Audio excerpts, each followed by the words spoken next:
Welcome to Generations, a program for seniors, people who know seniors, or people who someday will become seniors. I'm David Lapaco, and I'll be your host for this special episode of Generations. And we're going to be looking at the subject of lifelong friendships, long-term friendships. And as proof of that, all of the faces that you see on the screen today are all related. We all went to the same high school, what was then called Sibley High School in West St. Paul, Mendota Heights.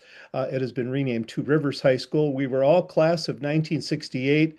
So that's 57 years right there. And then some of us knew each other from junior high school as well. So that would be 63 years that we have maintained some sort of connection and some sort of friendship. And we'll explore the whole issue of having long-term friendships, lifelong friendships. But let's start by acquainting ourselves with the other panelists. I think I've said something about me. Let's go in alphabetical order. And first we have Stan Greenberg. Stan, can you give us a little capsule summary of your adult life so our audience kind of knows a bit where you're coming from? Well, I moved to California in 1979 uh, after graduating from law school. I've been practicing law here until a couple years ago. I live in Santa Rosa in Northern California. I am married to Dossie B. Greenberg, and we have four children. Well, we had four children. We lost one last summer to cancer. Um, I play in a blues band called the Ravens.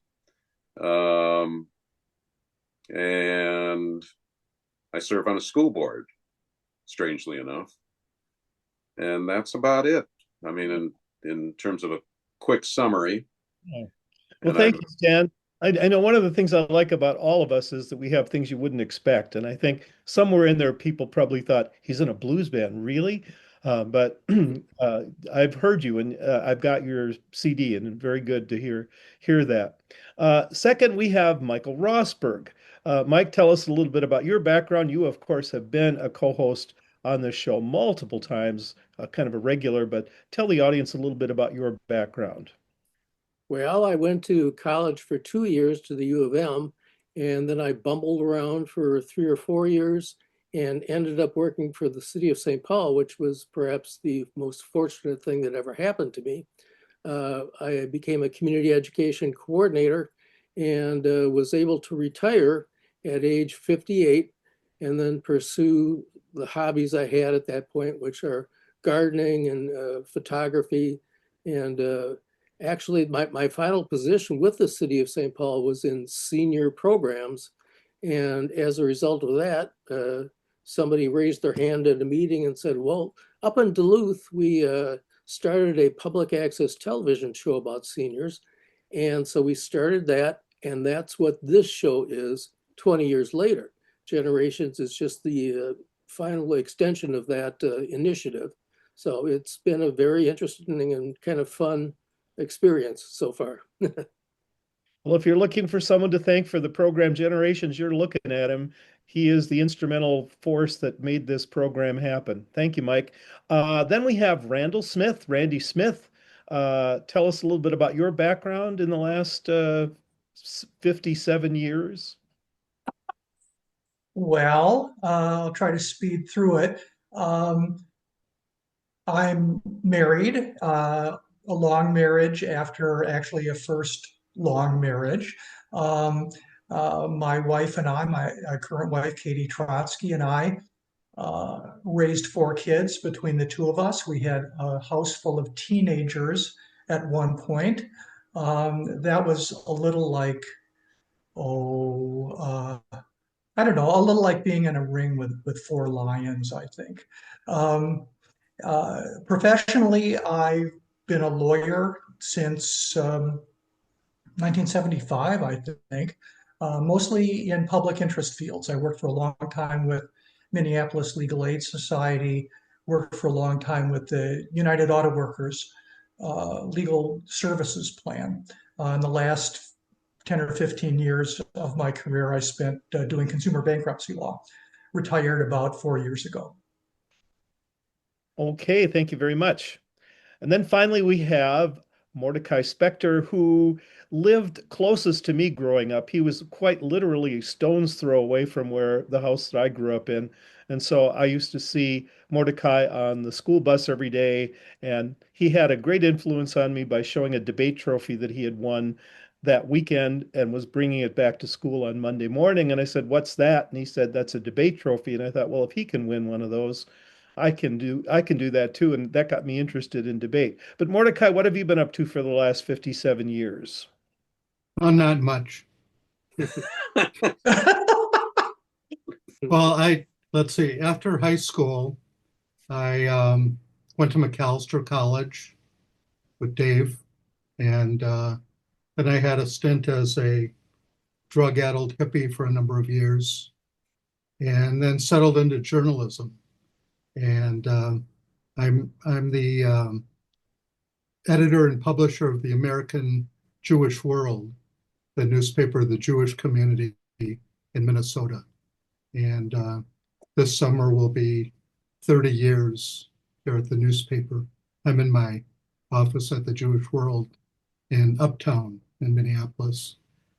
And I've been married to Maybrit for a long time, 40 years or so. She's from Sweden, so we travel to Scandinavia every once in a while. I have three sons, one of whom lives in Denmark and Copenhagen, our middle son, and two grandchildren. And that's about it. Okay. I like to garden and go to Twins games. I'll be watching the Timberwolves and the Dubs tonight, as will Stan, I think. Go Dubs. Go Timberwolves. Okay, let's try to control your allegiances here. We don't want any fistfights to break out on Zoom. I don't know if that's possible on Zoom, but we'll see what happens. I suppose I should say a little bit about myself. I often don't. I ask the question and don't answer the question that I asked. I, like Mordecai, went to Macalester College and then taught high school for 3 years, and then eventually went back to grad school and wound up teaching at a variety of schools as an adjunct instructor, and then finally found a permanent job at Augsburg University, where I worked for 38 years. Got two kids, four grandchildren right now, and live in Richfield, and find all kinds of ways to spend my time now that I'm more than semi-retired, but I'm teaching one course a term. So that's a little bit about me. Anyway, looking at the whole issue of long-term relationships, I think it's really an interesting issue, in some ways, even from a cultural standpoint. You know, in many traditional societies, people are born in the same community, they grow up in the same community, they live and work in the same community, they establish all kinds of connections in the same community, they even die in the same community. And that enables people to have connections that are just automatically there.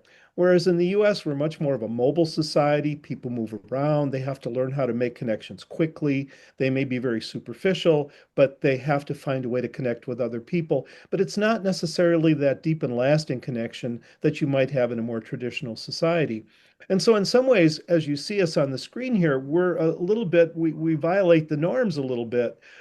This is not necessarily standard for people who've gone to high school together, that they remain together for all these years. And as I said, 57 years at least. And I can still remember playing tennis and golf with Mike when we were in junior high. So it gets to be more like 62 years. And so my first question, I think, to all of you is, what has kept us together? What enables people to have long-term relationships? And has it been worth having them, I suppose, is a separate issue.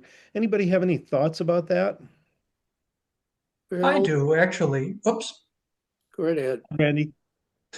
Yeah, I have a couple of thoughts about that. One is, uh, I would say Stan is a major reason why we stayed in contact. We were pretty close as debaters. We traveled all over the state and slept in a lot of hotel and motel rooms together, waiting for the next day's debate. But Stan moved out to California, and whenever he came back in town, he would contact all of us and get us together for a dinner. Um, so I'd blame it all on Stan. Well, that really is having people who are willing to do that really matters. And I've noticed that or acknowledged that whenever Stan comes into town from Santa Rosa, he's the only one who lives outside of Minnesota. He has made that sort of thing happen. And then I apologize that I didn't mention that when you look at this screen, you are looking at the fourth place state debate team in 1968 at the Minnesota State High School debate tournament. We were all in the debate team together. And that was one of those crossovers where we were all connected. But then Stan and I were in choir together, both male choir and a cappella choir. And of course, Stan and Randy both went to Carleton College, so you had that connection. There are all these sort of cross currents that are part of this. But I think it is people certainly do make a difference. And if you don't have that person who can make those connections and make it happen, the long-term relationship is probably not going to happen. Any other thoughts about this? Well, just building on what Randy said, it was always important to me when I came into town to visit my parents, to get together with you guys, because you're my oldest friends. Went to first grade with you, Dave, and met Randy just before the fourth grade, and knew Mordecai and Mike from junior high school at Grass Junior High. And our activity together as debaters, I think, brought us closer together. But I think we were pretty good friends before all of that. So it was really important to me to get together with you folks when I came into town. Mm-hmm. Yeah. Well, a previous edition of this program about 6 months ago, one of my disciplinary colleagues, Dawn Braithwaite, who was at the University of Nebraska Lincoln, she talked about with families what she called kin keepers, and that there are people in families who have to be the kin keepers, who have to make those connections between people, otherwise they won't happen. And Stan, to the extent that you did that sort of thing when you came into town or have done that sort of thing, that makes you like a kin keeper. You're an important person to make things happen when we have been in the same place. Any other thoughts about long-term friendships? Well, I've been giving some thought on my own these days to what kind of a foundation do you need to establish in order for a friendship to last for a lifetime? I've had a number of friendly relationships where I work and where I socialize and things like that, but some of them just don't kind of make that criterion of being enough to be a lifelong friendship. And so I guess I think of a case in first and second grade when I moved into a new neighborhood. There was a kid my age about half a block away, and he and I became quickly best friends for 2 years. Then he moved and never saw him again for about 8 or 9 or 10 years. And then one evening he stopped by, and it was just the most awkward thing talking with somebody who I just didn't know, didn't understand. And so our relationship did not survive that, which was, 2 years of being a friend. Mm-hmm. One thing I've thought about is that we seem to share some similar ethical and moral values. So we get together and there's no real friction when we might talk about some sensitive topics. We're more or less on the same page. Mhm. Yeah, well, with respect to certainly the two big ones, politics and religion, we're probably not too far off from one another. And as we all well know, especially in the current situation, there are drastic dramatic differences among people in terms of their political and religious beliefs. And it does create a bad tension that's really hard to work with. It's often just an elephant in the room that you really can't um, address. And I've actually been in one situation where I was with my extended family, and the conversation got so problematic for me that I had to just leave. I could not stay. And fortunately, the five of us, I think, can talk about pretty much anything and realize that we're sort of uh, respect each other's point of view and find it to be something that we can at least identify with, even if we don't totally agree with it. So I think that's important too. Yeah, well, that's certainly, those two things can be, bring about a lot of disputes. And just to illustrate that, when we started the show 20 years ago, we said we can talk about anything of interest to seniors except political and religious things. You know, partisan politics or particular, the advocacy of a particular religion.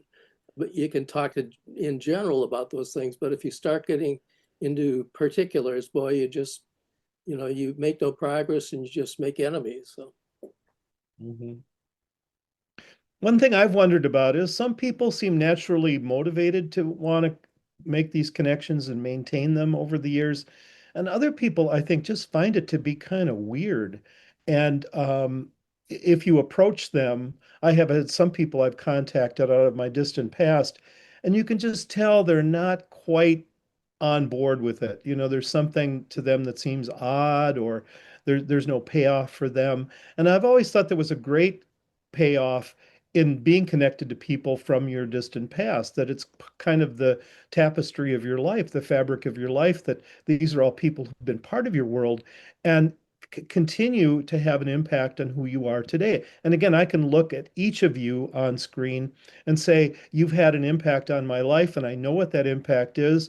And I'm grateful for it. You know, you've all, even I think of Mordecai back there. I mentioned that he lived right nearby, and he could be kind of a very nerdy kind of kid, I gotta say. And there was a lot of stuff he knew about, and it was almost intimidating to be around him that way.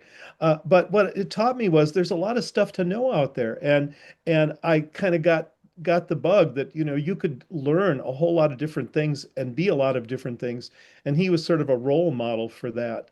And so for each of you, there is something that I value and has influenced me, and why I would want to throw that away and ignore that, especially at our age. I have a little hint for all of us. We are probably not going to live forever. I mean, immortality is one of my goals, but I've been successful so far, but I don't think I'm going to, meet that. So even with each passing year, these relationships become in many ways more important. Other thoughts that people have. Why do you think some people are not interested in doing this sort of connecting with people out of their past? What prevents them? One thought is, although we're the exception that proves the rule, is it seems to me often that guys have a problem doing this more than women do. I mean, I watch my wife in her relationships, and um,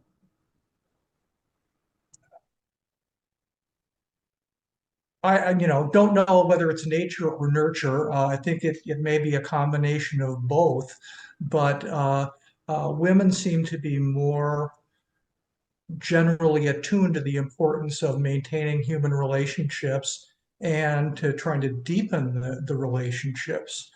Um, so uh, we've managed to stay connected with each other despite being male, but it's an obstacle I think all of us had to overcome.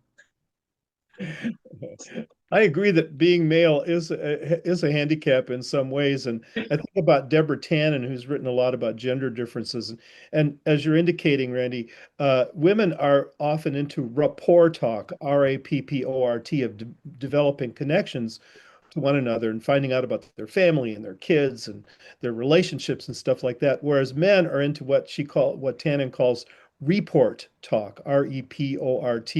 And so we'll talk Uh, about the game last night or the weather or some, politics, but it's always kind of newsy and not really connected, not a way to connect with people. And that women have more often than not been very good at establishing those connections. Men don't know what to do with that. Intimacy and maleness are kind of at odds in our culture, and maybe in many cultures.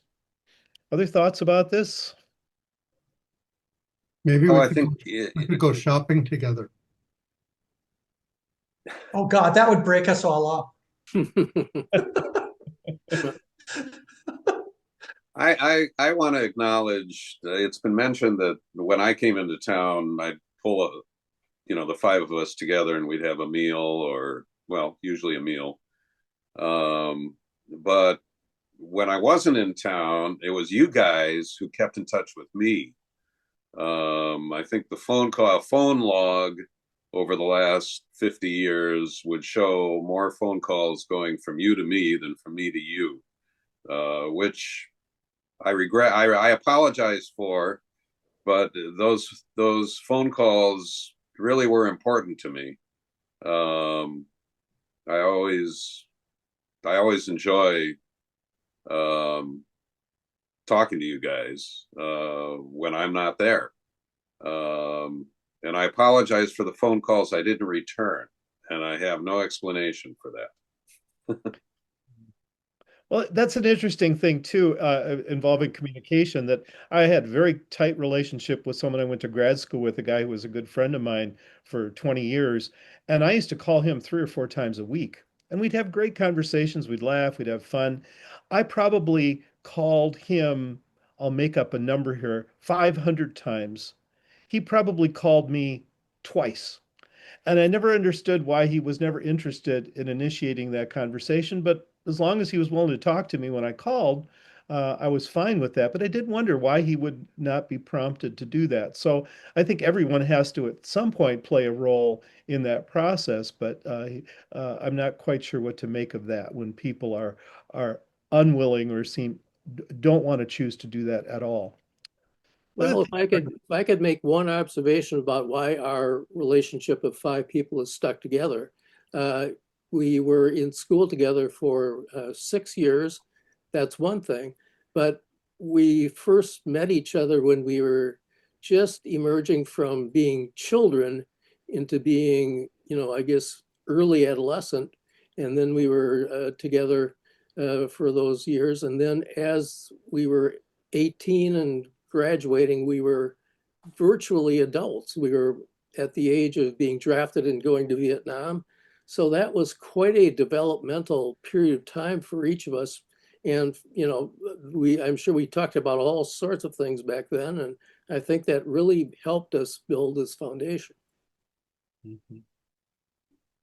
Yeah, I agree with the timing issue there, that when you connect with people can really make a difference.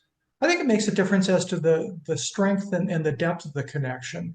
You're going through things at that part part of your life that really form you, and the people you were with at that time have, um, for that reason, I think, a special meaning to you. My wife has an interesting observation that she makes. She grew up in Pennsylvania in the Wilkes-Barre Scranton area, moved to Minnesota in early 20s, I think. She said, if you didn't go to high school with somebody, if somebody was not in Minnesota during their high school years, they're never going to be a Minnesotan. She's not happy with that, of course, but what are you going to do? Uh, well, we have about 3 minutes left here. Any other issues you'd like to explore with respect to lifelong friendships? Well, breaking the mold for a man, I'd like to express how much I love each of you, man to man. It's the years have gone by. Our relationship has remain the same, or at least, I mean, we've got very solid relationships. We've been there to some extent for each other's trials and tribulations, at least hearing about them and sympathizing or empathizing. And that means a lot. So I'm very thankful for our friendships. Yeah, that's what I've got to say. I agree. I love you all too, and it does occur to me that we could even do a better job at this point in our lives of connecting, because time and being busy and spatial geographic separation are all things that kind of make it more difficult to keep these connections going. But we certainly could, and we could certainly do more than we have done. But Stan, I love you too, and I love all you guys for what you've done in my life. And one of the great things that I'm hoping for is having a recording of this program that is accessible, and that if I ever want to, I can go back and look at all five of us and realize that we did have this special relationship, and it did mean a lot. So, if nothing else, it's sort of a nice present to have of having finished this program and have that memento. Any other thoughts in our last minute or so, minute and a half? I would say that you don't have to be high school friends to connect in this way. We've been a member of a pre-adoptive counseling group. Our daughter was born in Korea, adopted through South Korea. And for the pre-adoptive counseling, we were with four other families. We have stayed together since the late 1980s. I actually saw them all just last week. We used to have monthly activities. Now it's more like semi-annual activities. But that's a relationship that has gone on for a long, long time. And again, it's been a couple key people in those groups who've helped maintain them and keep them going. Well, any final thoughts before we wind up for the day here? No, well, I'll look forward to seeing everyone again. We have been getting together every year or so or two for quite a while now, and I'll look forward to our next meeting. Yeah. Well, the message to our viewers is that lifelong relationships are possible. They can be very meaningful and very valuable. We hope you would consider reaching out to somebody. It won't happen by itself, won't happen by accident, but I think it can be a wonderful part of growing older. And since we are in the program Generations looking at people growing older, we hope you'll think about that, trying to cultivate those kinds of relationships. And so, for all of us, for Mike, Stan, Randy, and Mordecai, thank you for watching today. And we hope to see you again on another episode on another different topic, another episode of Generations.